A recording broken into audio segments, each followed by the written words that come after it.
Au chapitre 28 du livre de la Genèse, nous rencontrons un homme appelé Jacob, s'enfuyant de chez lui, rempli de peur et de crainte. Il est dans une grande frayeur, parce qu'on lui a dit qu'Ésaü, son frère aîné, voulait le tuer. Qui sait, lorsqu'Ésaü me rencontrera dans quelque lieu, il me tuera, pensait-il. Sa mère vint et lui dit, « Mon fils, je suis effrayé de ce qu'Ésaü te tuera un jour. Va-t'en d'ici, va chez ton oncle, et demeure là quelque temps jusqu'à ce que la colère d'Ésaü soit apaisée. » Jacob obéit à sa mère et s'enfuit de chez lui, plein de crainte. Dieu était avec lui. Dans ces circonstances, Dieu travaillait, mais ni Jacob ni sa mère n'étaient en mesure de le voir et de le comprendre. À la fin, se sentant très fatigué, épuisé, Jacob s'étendit par terre, sans oreiller ni literie pour se coucher. Il vit près de là une pierre, la prit comme oreiller et s'endormit. Beaucoup de gens ne peuvent pas s'endormir sans oreiller moelleux. Mais Jacob dormit facilement et, tandis qu'il était couché là, il eut un rêve. Il vit les cieux ouverts et une échelle reliant la terre au ciel. Puis, il vit des anges monter et descendre sur l'échelle de Dieu lui-même. Et Dieu lui-même à son sommet. Il entendit Dieu qui, du haut de l'échelle, lui disait des choses merveilleuses qu'il ne put comprendre. Genèse 28, 13, 14. Nous voyons ici comment une grande bénédiction fut promise à Jacob. En effet, Dieu déclara, « Toute la terre sur laquelle tu es couché, je te la donnerai. En toi, toutes les familles de la terre seront bénies. Ta postérité s'étendra du nord au sud, à l'est, à l'ouest. Et en toi, je vais accomplir toutes mes promesses. » Dieu ne pouvait pas donner une plus grande chose à Jacob. Cependant, les versets 20 à 22 soulignent la foi étriquée de Jacob.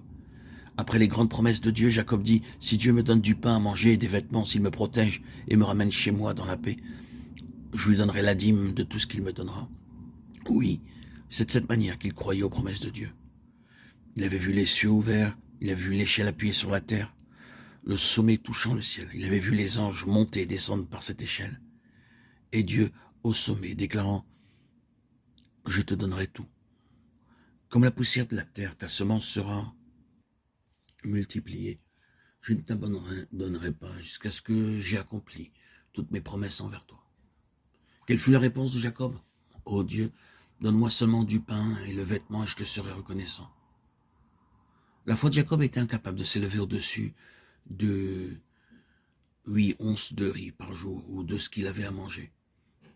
Dans le moment présent, Jacob ne pouvait croire au-delà de cette mesure, en dépit des choses merveilleuses que Dieu avait dites. Jacob était aveugle. Il était dans l'impossibilité de comprendre ce qu'il voyait et ce qu'il entendait. Bien qu'il ait failli complètement dans la compréhension des desseins de Dieu, Dieu ne les changera pas. Plusieurs d'entre vous, vous pouvez être comme Jacob aujourd'hui. Vous pouvez dire, « Oh Dieu, guéris-moi seulement, ou donne-moi seulement du travail, ou donne-moi une bonne maison, et je te donnerai beaucoup plus. » La crainte empêchait Jacob de comprendre. Son cœur en était rempli. Même endormi, il avait encore peur. S'imaginant peut-être qu'Ésaü venait après lui, bien qu'il ait marché très vite et couvert.